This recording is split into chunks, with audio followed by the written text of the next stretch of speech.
പൊട്ടണ് പൊട്ടണ് വിമാനം പൊട്ടണ്, ലിങ്കനും ജെറാൾഡും കടലിലും പൊട്ടണ്, ഇത് കണ്ടിട്ട് സംഗീടെ നെഞ്ചകം പൊട്ടണ്. എന്തോരു പൊട്ടാണപ്പാ ഇറാനിതെന്തോരു പൊട്ടീരപ്പാ. അമേരിക്കയിൽ ജൂത ദേവാലയത്തിന് നേരെ ആക്രമണം, സ്കൂളിലും സെനഗോഗിലും വെടിയൊച്ച. അമേരിക്കയിൽ സമാധാനമില്ല. അള്ളാഹു അക്ബർ വിളിയിൽ പേടിച്ച് അമേരിക്ക. ഇത് കണ്ടിട്ട് നെഞ്ചകം പൊട്ടണ സാജൻ.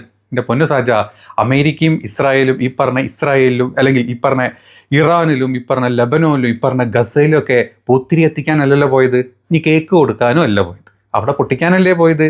അവിടുത്തെ പിഞ്ചു കുഞ്ഞുങ്ങളെയും അമ്മമാരെയും അപ്പന്മാരെയും ചേട്ടന്മാരെയും ചേച്ചിമാരെയൊക്കെ പൊട്ടിച്ചുകൊണ്ടിരിക്കുകയല്ലേ.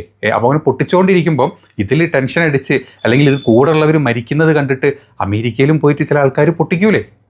അവിടെ ചിലപ്പോൾ അള്ളാഹു അക്ബർ വിളിച്ച് അമേരിക്കയിൽ പോയി പൊട്ടിക്കുമ്പം ട്രംപ് ഇവിടെ ജീസസിനെ വിളിച്ചിട്ടല്ലേ ഇവിടെ പൊട്ടിച്ചത്. നമ്മളതൊക്കെ കണ്ടതല്ലേ. എന്താണപ്പാ സാജ, അങ്ങനെയൊക്കെ ചിന്തിക്കണോ? ഒരു സ്ഥലത്ത് പൊട്ടി ലക്ഷങ്ങൾ മരിക്കുമ്പം മറ്റേ സ്ഥലത്ത് ചെറുതായിട്ടൊരു പൊട്ടുമ്പോൾ അതിൽ അള്ളാഹു അക്ബർ എന്ന് പേര് കേട്ടപ്പം ടെൻഷൻ അടിച്ചിട്ട് എന്തിനാണ് നീ ഇങ്ങനെ വെറികനെ പോലെ ഇങ്ങനെ വരണ്ട് നടക്കുന്നത്? അമേരിക്ക വായിലേക്ക് അല്ലെങ്കിൽ ബാക്കിലൂടെ കുത്തി കയറ്റുന്നുണ്ടോ, ഒരു സുഖമൊക്കെ കിട്ടുന്നുണ്ടാവും അല്ലേ. ആ സുഖത്തിനുള്ള കാര്യമായിരിക്കും. അത് മാത്രമല്ല, വേറൊരാൾക്ക് അതിനേക്കാൾ വലിയ പൊട്ടലാണ് ഇവിടെ പൊട്ടുന്നത്. നോക്കിയേ നിങ്ങൾ, ടിപ്പുവും ഔറംഗസീബും കാണിച്ച തെണ്ടിത്തരത്തിന് എന്തിനാണ് സാധാരണ മുസ്ലിമിൻ്റെ നെഞ്ചത്ത് കയറുന്നത്?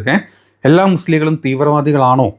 അതോ മുസ്ലിങ്ങളുടെ മൗനം തീവ്രവാദത്തിനുള്ള മൗന സമ്മതമാണോ? അല്ലെങ്കിൽ സയൻസത്തിൻ്റെ പേരിൽ എല്ലാ ജൂതന്മാരെയും വേട്ടയാടുന്നത് ശരിയല്ല. പേപ്പട്ടി മതം, ആരിഫ് ഹുസൈൻ തെരുവത്ത്, എക്സ് കപട സയനിസ്റ്റ് വിരുദ്ധ ജൂത വിരോധ മുസ്ലിം.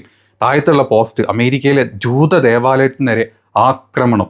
വീണ്ടും പൊട്ടണ് ആരിഫിൻ്റെ നെഞ്ചകം പൊട്ടണ്. കാരണം സയനിസത്തിനെ വെളുപ്പിക്കാനേ അങ്ങ് ജൂതന്മാരെ നാട്ടിൽ ഇസ്രായേലിൽ പോയിട്ട് വീഡിയോ ഇട്ട മഹാനൊക്കെ അല്ലേ. അല്ല മഹാനെ, ഈ പറഞ്ഞ അമേരിക്കയിലെ ജൂത ദേവാലയത്തിന് നേരെ ഉണ്ടായ ആക്രമണം ആരാണ് ആക്രമിച്ച ആള്? ഒരു ലെബനോൻ ചെക്കനാണ് ഇവിടെ പോയിട്ട് അമേരിക്കയിലെ ജൂത ദേവാലയത്തിൽ പോയിട്ട് പൊട്ടിത്തെറിച്ചത്. ഓൻ എന്തിനാ പൊട്ടിത്തെറിച്ചത്?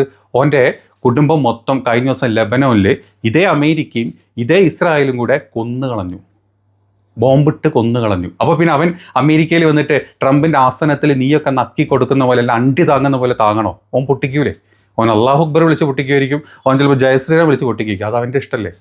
അപ്പോൾ അവിടെ അവൻ്റെ കുടുംബവും കൂട്ടക്കാരും അവൻ്റെ നാട് തന്നെ കത്തി പൊട്ടിച്ചുകൊണ്ടിരിക്കുന്ന ഈ പറഞ്ഞ സയനിസ്റ്റുകളും ഈ പറഞ്ഞ അമേരിക്കൻ വൈറ്റ്സുകളും കാണിക്കുന്നത് കണ്ടിട്ട് അവന് ഉമ്മ കൊടുത്ത് ജീവിക്കണം എന്നാണ് ആരിഫ് വിചാരിക്കുന്നതെങ്കിൽ, അതുപോലെ തന്നെ സാജനും വിചാരിക്കുന്നതെങ്കിൽ, നീയൊക്കെ ഏത് തരം അജണ്ടയെ പ്രൊപ്പഗണ്ടയുടെ ഈ നാട്ടിൽ വിതറിക്കൊണ്ടിരിക്കുന്നത്?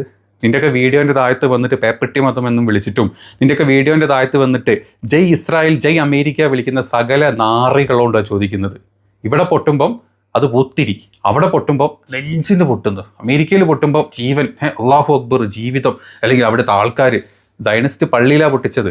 ഈ പറഞ്ഞ അമേരിക്കയും ഈ പറഞ്ഞ സയനിസ്റ്റുകളും കൂടെ കൂടിയിട്ടാണ് ഇവിടെ ഇമ്മാതിരി പൊട്ടിക്കുന്നത്. സ്വന്തം കുടുംബത്തിലെ അമ്മയും അച്ഛനും അല്ലെങ്കിൽ ഉമ്മയും വാപ്പയും മകനും മരുമകളും മകളും എല്ലാവരും കൂടെ പൊട്ടുമ്പം അവനൊക്കെ നിന്നെപ്പോലെ വെറുതെ ഇരിക്കാൻ പറ്റില്ല. നിൻ്റെയൊക്കെ വീട്ടിൽ ഏതെങ്കിലും ജൂതന്മാർ വേടി നിൻ്റെയൊക്കെ വീട്ടിലെ പെണ്ണുങ്ങളെ കളി കളിച്ച് കൊന്നു തള്ളിയാലും നീ വീണ്ടും പോവും ജൂതൻ്റെ അണ്ടി താങ്ങാൻ. അതാണ് ആരിഫെ നിൻ്റെയൊക്കെ പാരമ്പര്യം. നമ്മുടെ സാജനും ഇതൊക്കെ തന്നെ. സാജന് 2 മക്കളുണ്ടല്ലോ, വൈഫുണ്ട്. ഈ പറഞ്ഞ എല്ലാത്തിനെയും കൂടി ഒരു പണി പണി ഏറ്റവും എല്ലാത്തിനും കൊന്ന് ഒരു അമേരിക്കൻ അല്ലെങ്കിൽ ഒരു ജൂതൻ. അപ്പം നീ എന്ത് ചെയ്യും? കൈയടിക്കും. വാവ് മോദിജി വാവ് എന്ന് പറഞ്ഞ പോലെ, വാവ് ട്രംപണ്ണ വാവ്, വാവ് എന്താ നെതന്യാഹു വാവ്. അതാണ് അടിക്കുക. നീയും പൊട്ടിക്കൂലേ? അതാണ് ഇപ്പോൾ കണ്ടുകൊണ്ടിരിക്കുന്നത്. അങ്ങനെ ഇവിടെ ഒരു സമാധാനം ഒരു ഇതുമില്ലാതെ ജീവിക്കുന്ന ആളുകളുണ്ടെങ്കിൽ അമേരിക്കക്കാർക്ക് എന്തിനാ സമാധാനം? അമേരിക്ക ചെയ്യുന്ന യുദ്ധം, ഇസ്രായേൽ ചെയ്യുന്ന യുദ്ധം, അവരുടെ നാട്ടിൽ നിനക്കൊക്കെ സമാധാനം വേണം. അവർക്ക് ഇവിടെ എന്ത് സമാധാനവും കളയലേ? ഉള്ളിപ്പുണ്ടോ നായിൻ്റെ മക്കളെ നിങ്ങൾക്ക് ഇമാതിരി കളി കളിക്കുക.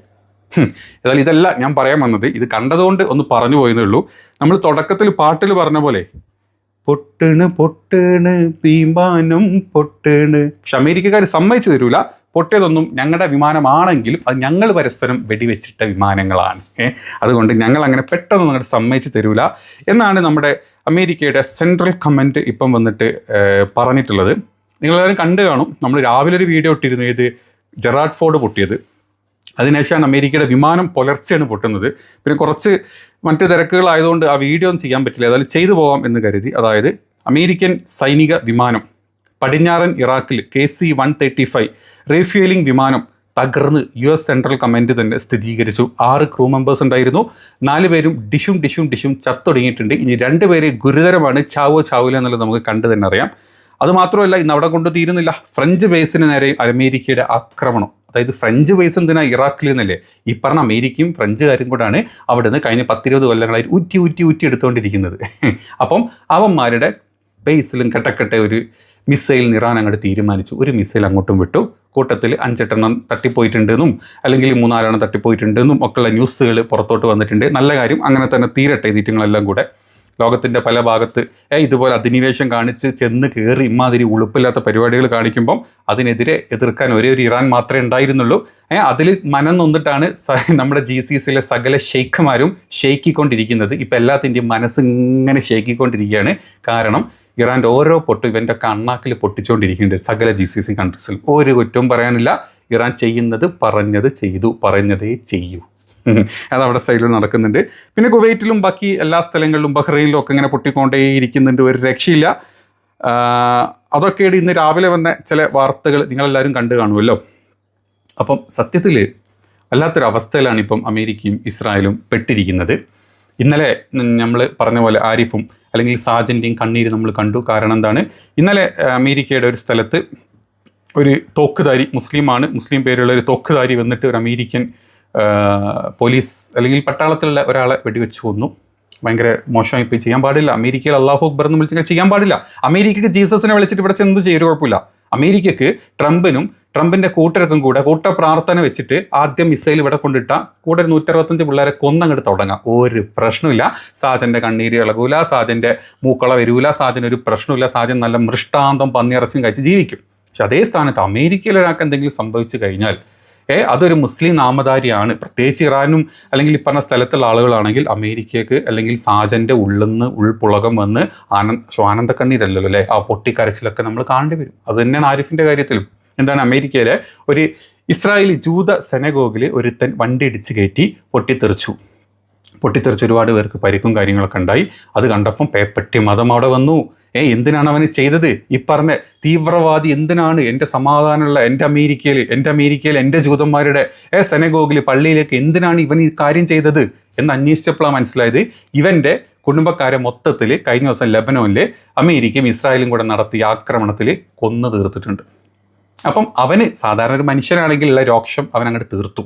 സ്വയം മരിച്ചാലും വേണ്ടില്ല, എൻ്റെ നാടിനെ നശിപ്പിച്ച എൻ്റെ ആളുകളെ കൊന്നവന്മാരിൽ ഒരാളെങ്കിലും എനിക്ക് തീർക്കണം എന്നുള്ള ചിന്തയോട് ഇവൻ അങ്ങോട്ട് കുത്തിക്കയറ്റി. ഈ കയറ്റൽ കണ്ട് ആരിഫിൻ്റെ ഉള്ളങ്ങ് പൊട്ടി. ആരിഫിൻ്റെ ഉള്ളിൽ സമാധാനവും സന്തോഷമൊക്കെ അങ്ങോട്ട് പോയി. ആരിഫ് വന്ന് പോസ്റ്റ് ഇട്ടു. താഴത്ത് കൈയടിക്കാൻ ഇഷ്ടം പോലെ സംഖ്യയുണ്ട്. ഈ പൊട്ടലൊക്കെ കണ്ടിട്ടേ സംഖ്യയുടെ നെഞ്ചകം വല്ലാണ്ട് പൊട്ടേണ്, സംഖ്യക്ക് നിക്കപ്പൊറുതില്ലാതെ പൊട്ടേണ്, എന്തോരു പൊട്ടാണപ്പ ഇറാനിതെന്തോരു പൊട്ടീരാപ്പ. ഇതാണ് ഇവിടെ നടന്നുകൊണ്ടിരിക്കുന്നത്. അപ്പോൾ നിങ്ങൾ കണ്ടില്ലേ, നമ്മുടെ നാട്ടിൽ സയണിസത്തിനെയും അല്ലെങ്കിൽ സംഗീസത്തിനെയും ഈ പറഞ്ഞ വൈറ്റ്സ്, അതായത് അമേരിക്കൻ പാശ്ചാത്യ ശക്തികളിലേക്ക് വേണ്ടിയിട്ട് പണിയെടുക്കുന്ന 2-3 ഐറ്റങ്ങളാണ് നമ്മൾ ഈ തുടക്കത്തിൽ കാണിച്ചത്. ഇനിയെങ്കിലും സാധാരണ ജനങ്ങൾ, നിങ്ങൾ മതം മുസ്ലിം ഹിന്ദു ക്രിസ്ത്യനൊക്കെ അങ്ങോട്ട് മാറ്റി വെച്ചിട്ട് നിങ്ങളൊന്ന് ചിന്തിച്ച് നോക്ക്. ഇവന്മാർ കണ്ണീരൊഴുക്കി ഈ 2 ഇൻസിഡൻറ്റ് ഏത് രാജ്യത്തുണ്ടായി? അമേരിക്കയിലുണ്ടായി. ചെയ്തതാരാണ്? മുസ്ലിങ്ങൾ. ഇതേ അമേരിക്ക എന്താണ് ഇറാനിലും ഈ സ്ഥലത്തും കൊണ്ട് കാണിച്ചുകൊണ്ടിരിക്കുന്നത്? ഈ ജൂതന്മാർ അല്ലെങ്കിൽ ഈ പറഞ്ഞ ഇസ്രായേലികൾ എന്താണ് ഇവിടെ കൊണ്ട് കാണിച്ചുകൊണ്ടിരിക്കുന്നത്? ഇവിടെ ഈ കാണിക്കുന്നതിലൊന്നും ഒരു പ്രശ്നം ഇവനില്ല, ഈ 2 തിരിച്ച് അവിടെ 1 പൊട്ടിയപ്പോഴേക്കും അവൻ്റെ ഉള്ളിലെ കബഡ എന്താതിന് പറയാം, എന്താ പറയാം, നിങ്ങളതിന് പേരിട്ട് നിങ്ങൾ കമൻറ്റ് ചെയ്യാൻ എന്താ പറയാന്നുള്ളത്. ഇതാണ് നമ്മൾ ഈ കണ്ടുകൊണ്ടിരിക്കുന്നത്. എന്ത് നീച്ചന്മാരാണ്, എന്ത് വൃത്തികെട്ട നായിൻ്റെ മക്കളാണ് ഈറ്റൽ എന്നുള്ളത് നിങ്ങൾ ആലോചിച്ച് നോക്ക്. ഇവരെ തന്തനും തള്ളനും പറഞ്ഞല്ല, ജനിച്ചതിന് ശേഷം നായിൻ്റെ മക്കളായി പോയിട്ടുള്ള 2 ഐറ്റങ്ങളാണ് നമ്മൾ ഈ കാണിച്ചെന്നുള്ളത് നിങ്ങൾക്ക്. ഇനി അത് മാത്രമല്ല, ഇത് നമ്മൾ അമേരിക്കയുടെ വിമാനം പൊട്ടിയത് നമ്മൾ കണ്ടു, ജെറാഡ് ഫോർഡ് പൊട്ടിയത് കണ്ടു, ഇപ്പോൾ USS എബ്രഹാമും പൊട്ടിയത്.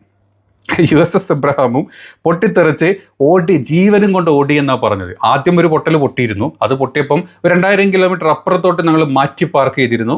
വീണ്ടും ഇങ്ങോട്ട് അടുത്തടുത്ത് വന്ന സമയത്ത് ഇന്നിതാ വീണ്ടും പൊട്ടിച്ചു. ആര്? USS എബ്രഹാമിലോട്ട് എബ്രഹാം ലിങ്കൻ്റെ ലിംഗം പൊട്ടിച്ചു. ഇന്ന് വീണ്ടും ഇറാൻ്റെ മിസൈലുകൾ വീണ്ടും ഓടി എന്നാണ് കേട്ടത്. വീണ്ടും ഇറാൻ്റെ മിസൈൽ പരിധി മാറ്റി പാർക്ക് ചെയ്തിട്ടുണ്ട് എന്നാണ് കേട്ടത്. പിന്നെ ഒന്നും ഞങ്ങൾ സമ്മതിച്ചു തരാറില്ല. അമേരിക്കയുടെ ഏതെങ്കിലും കപ്പലിൻ്റെ അടുക്കള തീ പിടിച്ചു കഴിഞ്ഞാൽ അത് കടുക് പൊട്ടിച്ചിട്ടുള്ള തീ പൊട്ടിക്കലും, അല്ല അമേരിക്കയുടെ ഏതെങ്കിലും വലിയ വലിയ ഫൈറ്റർ ജെറ്റുകൾ വീണ് കഴിഞ്ഞാൽ അതൊരു ഫ്രണ്ട്ലി ഷൂട്ടിങ്ങിൻ്റെ ഇടയ്ക്ക് ചെറുതായിട്ടൊന്ന് ചിറകിൻ്റെ മുകളിൽ ഒരു ബുള്ളറ്റ് തട്ടിയപ്പോൾ ഇടിഞ്ഞു പൊള്ളി താഴ്ത്ത് വീണ് 3-4 ചത്ത് മലച്ചു. അത്രേ ഉള്ളൂ. വേറെ ഇറാൻ ഇതിൽ പങ്കൊന്നുമില്ല എന്നാണ് അമേരിക്കയുടെ സെൻട്രൽ കമാൻഡ് വന്നിട്ട് സംസാരിക്കുന്നത്. നമ്മുടെ നാട്ടിൽ ഇതിനെ താങ്ങാനായിട്ടുള്ള കുറേ മാധ്യമ പ്രവർത്തകരും അല്ലെങ്കിൽ മാധ്യമ പത്രങ്ങളുണ്ട് എന്നുള്ള സത്യം. അപ്പോൾ ഇതൊക്കെയാണ് ഇന്നിപ്പോൾ നടന്നിട്ടുള്ള പ്രധാന കാര്യങ്ങൾ, ഇതുവരെ നടന്നിട്ടുള്ള കാര്യങ്ങൾ. ഇനി വേറെ വല്ല അപ്ഡേറ്റ് ഉണ്ടെങ്കിൽ നമുക്ക് വൈകുന്നേരം വീഡിയോയോ ലൈവോ ഒക്കെ ചെയ്യാം. അപ്പോൾ മാക്സിമം സപ്പോർട്ട് ചെയ്യാം. മാക്സിമം ആളുകളുടെ അടുത്തോട്ട് ഈ വീഡിയോസൊക്കെ എത്തിക്കാൻ ട്രൈ ചെയ്യുക. അപ്പോൾ അടുത്ത വീഡിയോയിൽ കാണാം. ബൈ.